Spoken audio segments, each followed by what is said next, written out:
성도 여러분 안녕하십니까? 하나님께서 우리에게 새로운 한 주간을 허락하셨습니다. 그리고 오늘이 10월의 마지막 날이고 이제 내일은 새로운 달 11월을 맞이합니다. 여러분 올해도 2달밖에 남지 않았죠.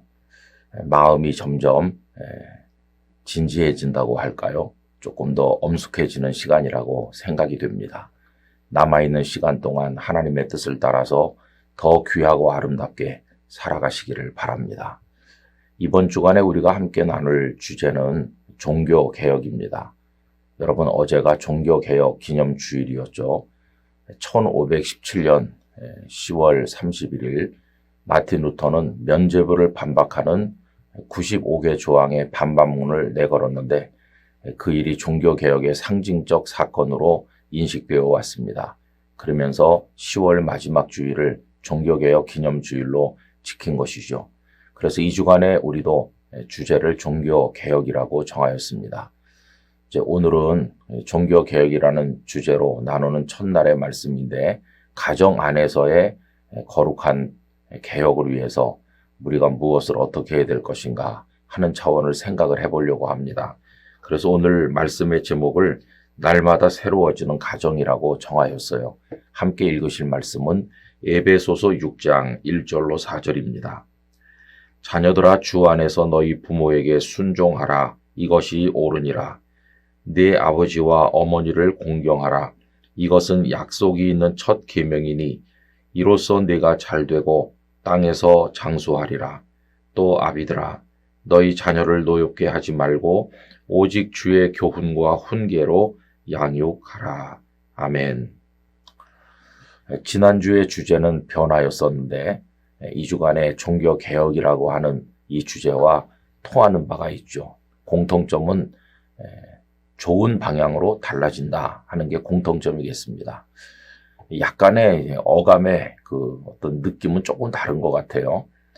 변화 그러면 성령님께서 우리 안에 이루어 가시는 어떤 자연스러운 역사 이렇게 느껴지고, 개혁 그러면은 그런 성령님이 이루어 가시는 아름답게 만들어 가시는 그 역사를 사람이 간절히 열망하면서 그 속에 뛰어들어가는 그런 적극적인 모습, 이런 게 조금 더 강하게 느껴집니다. 자, 여러분 변화이든 개혁이든 우리에게 반드시 필요한 것인데 그게 왜 필요할까요?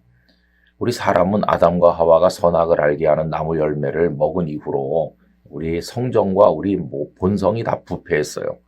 그래서 가만히 있으면 마치 깨끗이 청소한 방에도 먼지가 다시 쌓이는 것처럼, 목욕한 사람에게도 다시 더러운 게 생기는 것처럼, 또다시 씻지 않으면 안 되는 것처럼 그런 일이 벌어지는 것이죠. 여러분 사탄은 우리를 끊임없이 공격해요. 그리고 우리 속에는 부패된 그런 본성으로 인해서 욕망으로 인한 온갖 더러운 것들이 자꾸 생기고 올바른 궤도에서 이탈하는 우리의 모습을 보게 됩니다. 그러니까 변화되어야 되고 개혁되어야 된다고 하는 것은 우리에게 언제든지 요구되는 일이죠. 끊임없이 변화되고 끊임없이 우리 자신을 개혁해 나가야만 된다는 것입니다. 자, 그렇다고 한다면 이 변화를 가져와야 되고 또 개혁이 돼야 되고, 그런데 그게 어떤 방향으로 어떻게 돼야 되는 것일까요? 여러분 각자가 자기 생각대로 이게 개혁이야 저게 개혁이야 이렇게 말하기 시작하면 그 다음에 더 큰 혼란이 오겠죠. 한 개인의 인생이든지 가정이든지 교회든지 또 나라이든지 개혁을 위해서는 어떤 기준이 있어야 돼요. 시금석이 되는, 모두가 다 동의할 수 있는 분명한 어떤 절대 기준이 있어서 그 기준에 맞춰가는 것이 개혁이 되어야 되는 것이죠. 그럼 성도에게 있어서 개혁의 기준은 무엇일까요? 다른 게 아니에요. 하나님의 말씀, 즉 성경이죠. 종교개혁의 모토들 가운데 하나가 솔라 스크립추라, 오직 성경이었다는 것을 아시지 않습니까? 그래서 우리 개신교회는 이 하나님의 말씀을, 그 성경을 세워놓고 그걸 캐논, 정경이라고 하면서 그 절대 기준을 세워놓고 이제 거기에 맞추어 가는 것이죠. 우리 자신도 교회도 이게 이제 종교 개혁인 것이죠. 구약 성경에도 보면 요시아라든지 또 그 위에 히스기야라든지 이런 분들이 개혁에 나섰던 것을 볼 수 있습니다. 그래서 우상을 타파하고 산당을 허물고 하나님의 성전을 깨끗하게 하고, 그러면서 이제 하나님의 절기가 다 철폐됐었는데 절기를 다시 성대하게 지키면서 하나님이 말씀하셨던 그 본래의 모습으로 돌아가고자 노력했던 것을 우리가 볼 수 있지 않습니까?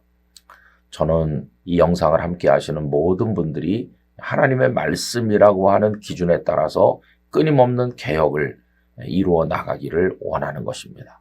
그 개혁을 이루어 주시는 분은 성령님이시죠. 우리의 간절한 바람과 열망에 성령께서 은혜를 베푸실 때 우리는 하나님의 말씀 기준에 따라서 우리 자신을 개혁해 나갈 수 있게 될 것입니다.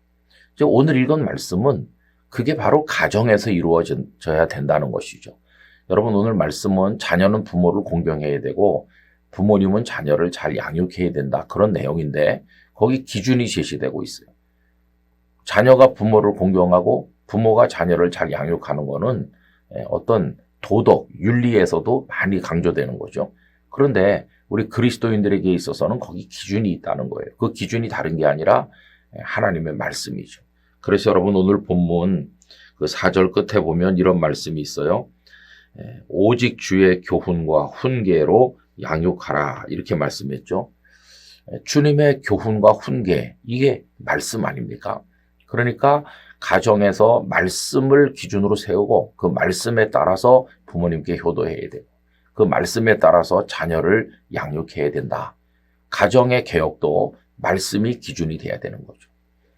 그래서 여러분, 이 오이코스를 통해서 우리 개인이 유익을 얻을 뿐만 아니라 가정이 말씀의 공동체가 돼야 되는 것이죠. 어떤 가정은 주일날 예배를 드리고 나면 저녁에 집에 가서 가족들이 또 모인답니다. 그래가지고 오늘 들었던 그 말씀을 다시 내용을 서로 나누면서 거기서 또 한 번 은혜의 잔치를 연다고 들었어요. 여러분, 이런 게 얼마나 아름다운 것입니까? 자, 그렇게 해서 가정을 말씀의 토대 위에 세워나가고 아버지, 어머니, 또 부모님과 자녀들, 이 모든 관계가 그 말씀의 기준에 따라서 이루어질 때 부부간에도 사랑이 있을 것이고 또 부모님과 자녀 사이에도 효도하고 말씀으로 양육하는 아름다운 관계가 이루어질 것이고 형제 자매 간에 건강한 우애가 있게 될 것입니다. 여러분, 하나님의 말씀을 따라 우리들의 가정을 날마다 새롭게 만들어가는 거룩한 개혁을 이루어내기를 원하고, 이 가정이야말로 우리 사회의 근간이요 나라의 근간이 아닙니까? 요즘에 포괄적 차별금지법, 건강가정기본법 등등 해서 여러 가지 영역에서 우리들의 가정을 허물려고 하는 악한 시도들이 이루어지는 거 개탄스럽게 짝이 없어요. 여러분, 가정을 지켜야 됩니다. 그리고 가정을 날마다 거룩하게 만들어야 되고 그 기준은 하나님의 말씀이다. 우리 성도들은 이걸 꼭 기억하고 여러분들의 가정이 말씀에 약속된 만복을 누리시기를 진심으로 기원합니다. 거룩하신 아버지 하나님, 저희들이 날마다 주님의 말씀을 따라 개혁되게 하시고 저희 안에 성령께서 이루시는 아름다움이 있게 하여 주시옵소서. 무엇보다 저희들의 가정이 부모님과 자녀 사이에서, 가족 구성원 사이에서 말씀을 따른 날마다 새로워지고 아름다워지는 복을 누리게 하여 주시옵소서. 10월 한 달을 지켜주신 하나님께 감사드립니다. 내일부터 11월 한 달을 맞이합니다. 성도들 가정에 평강과 복을 더하시고 아픈 분들이 낫게 하시고, 그리고 여러 가지 문제를 안고 있는 분들이 그 문제들이 해결되게 하여 주시옵소서. 그래서 어떻게 해서든지 귀하게 11월 한 달을 아름답게 살아가게 하여 주시옵소서. 예수님의 이름으로 기도 올리옵나이다. 아멘.